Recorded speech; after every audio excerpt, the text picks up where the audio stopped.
রাধে রাধে। আপনাদের সবাইকে আমাদের পরিবার ভাগ্যরাশিতে সাদর অভ্যর্থনা জানাচ্ছি। আজকে আমরা কর্কট রাশির 2025 সাল কেমন যাবে, অর্থাৎ তাদের ক্যারিয়ার, তাদের প্রেম জীবন, বিবাহিত জীবন, তাদের স্বাস্থ্য, তাদের আর্থিক জীবন, পড়াশোনা, ওভারঅল বছরটা কেমন যাবে সে সম্পর্কে জানবো। কিন্তু তার আগে আপনাদেরকে অনুরোধ করব, চ্যানেলটিকে সাবস্ক্রাইব করে পাশে থাকা বেল আইকনটি ক্লিক করবেন। আমাদের ভিডিও ভালো লাগলে অবশ্যই লাইক করবেন, শেয়ার করবেন, ভিডিওটি শেষ পর্যন্ত অবশ্যই দেখবেন। প্রথমেই আমরা ক্যারিয়ার সম্পর্কে আলোচনা করব।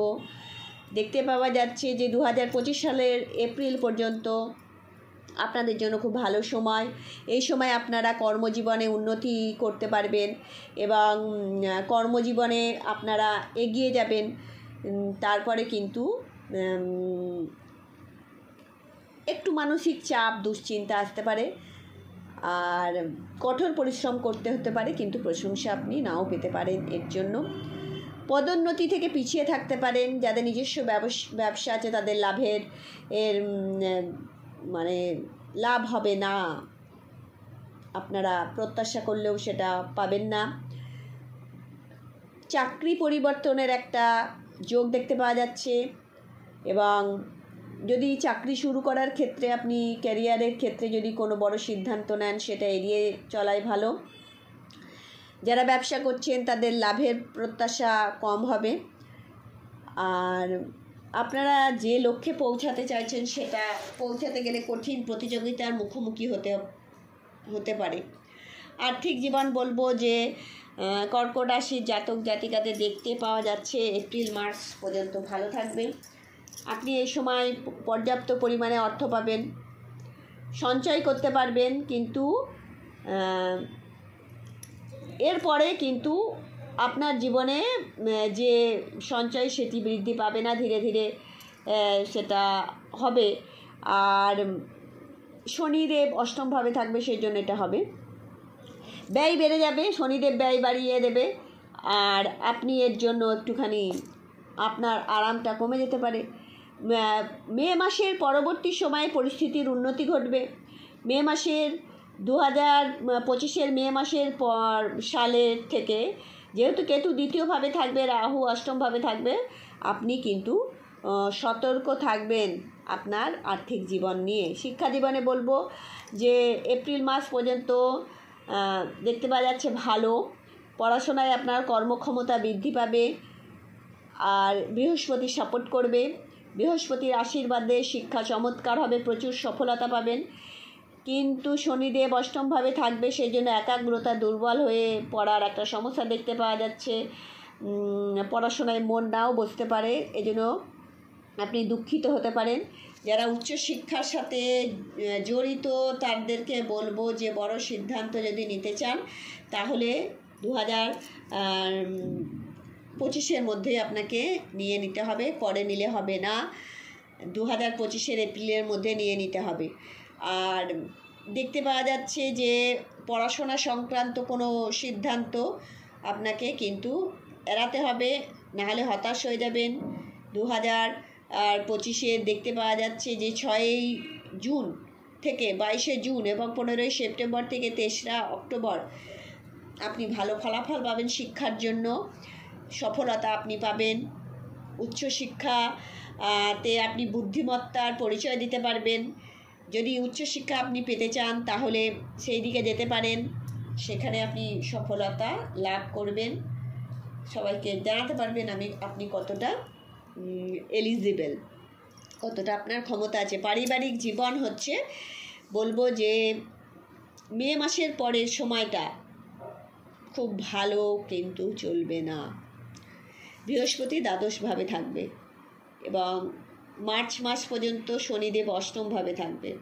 পারিবারিক জীবনে কিছু সমস্যার সৃষ্টি হবে, সেই জন্য এপ্রিল 2025 থেকে কিন্তু আপনার জীবনে পারিবারিক যে অবস্থা সেটা মিশ্র ফলাফল এনে দেবে। পরিবারের সমস্যা কিছুটা থাকবে রাহু কেতুর জন্য। পরিবারের সদস্যদের সাথে অহেতুক তর্ক হয়ে যাবে, অপ্রয়োজনীয় তর্ক হয়ে যাবে, সুখ একটু কমে যাবে। সেজন্য আপনাকে পরিবারের সাথে সম্প্রীতি বজায় রাখতে হবে। আর পরিবারের সদস্যদের সাথে অহংকার নিয়ে কোনো যাতে সমস্যার সম্মুখীন না হয় সেটা দেখতে হবে। মে মাসে পরিবারের সদস্যদের সাথে কথা বলার সময় কথাবার্তায় অহংকারী মনোভাব ত্যাগ করতে হবে, কেননা এই সময় কিন্তু দেখতে পাওয়া যাচ্ছে অহংকারী মনোভাব চলে আসবে আপনার মধ্যে।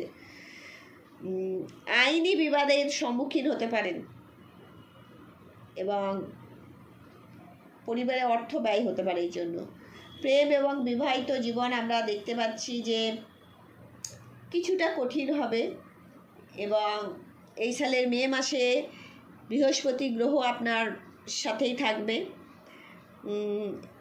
এবং দেখতে পাওয়া যাচ্ছে যে আপনার অষ্টমভাবে উপস্থিত থাকবে শনিদেব। আপনার প্রেম এবং বিবাহিত জীবনে কিন্তু তালমিলের একটু অভাব হতে পারে। রাহু কেতুর এর মধ্যে তো ইন্ধন যোগাবে। আপনার সঙ্গীর সাথে সম্পর্কের ক্ষেত্রে সমস্যা তৈরি হতে পারে, তাই খুব একটা শুভ কিন্তু নয়। বিবাহ করতে যারা চলেছেন তারা এড়িয়ে চলুন। প্রেম এবং বিবাহের জন্য যে গ্রহ দায়ী সেটা শুক্র, সেটা 29শে জুন থেকে 26শে জুলাই এবং 2রা নভেম্বর থেকে 26শে নভেম্বর পর্যন্ত কিন্তু ভালো অবস্থানে থাকবে। এই সময়টা কিন্তু প্রেম প্রীতি ভালোবাসার জন্য শ্রেষ্ঠ সময়। স্বাস্থ্য জীবন বলবো, কর্কট রাশি যারা জাতক জাতিকা তাদের কিন্তু স্বাস্থ্য খুব একটা ভালো থাকবে না। রাহু কেতুর অবস্থান দেখতে পাওয়া যাচ্ছে। ঘাড়, পায়ে ব্যথা, স্নায়ুতন্ত্র সম্পর্কিত সমস্যা হতে পারে। স্বাস্থ্য সমস্যা দুর্বল হয়ে যাবে, রোগ প্রতিরোধক ক্ষমতা দুর্বল হয়ে যাবে। সারা বছরই আপনি সমস্যায় থাকবেন। রক্ত পরীক্ষা করে নেবেন, পরামর্শ দেওয়া হচ্ছে। নিয়মিত ব্যায়াম করবেন, নাহলে কিন্তু মোটা হয়ে যাবেন। রাহু আর কেতুর অবস্থানের জন্য কিন্তু চোখের রোগেরও সমস্যা আসতে পারে। আপনাদেরকে প্রতিদিন দুর্গা চালিসা পাঠ করতে হবে। মঙ্গলবার পাঠ করলে বিশেষ ফল লাভ করবেন। শনিবার শনি দেবের জন্য আপনি দান করতে পারেন, হবন করতে পারেন। কিছু না পারলে শনিদেবের মন্ত্র জপ করুন। প্রতিদিন 44 বার 44 টাইমস ওম মন্দায়া নমঃ জপ করুন। ওম মন্দায়া নমঃ। এটি করলে আপনার জীবন সুন্দর হয়ে উঠবে, আপনাদের জীবন সুন্দর হয়ে উঠুক এবং আপনারা সমস্ত প্রতিকূলতাকে কাটিয়ে উঠুন। সমস্ত গ্রহের কৃপা লাভ করুন, ঈশ্বরের কৃপা লাভ করুন। পৃথিবীর যে যেখানে আছেন খুব ভালোভাবে থাকুন এবং আপনাদের মধ্যে শুভ বুদ্ধির উদয় হোক। আপনারা প্রচুর প্রচুর প্রচুর অনন্ত সুখের অধিকারী বা অধিকারিণী হন। পরমেশ্বরের কাছে কামনা করছি ভালো থাকবেন। রাধে রাধে।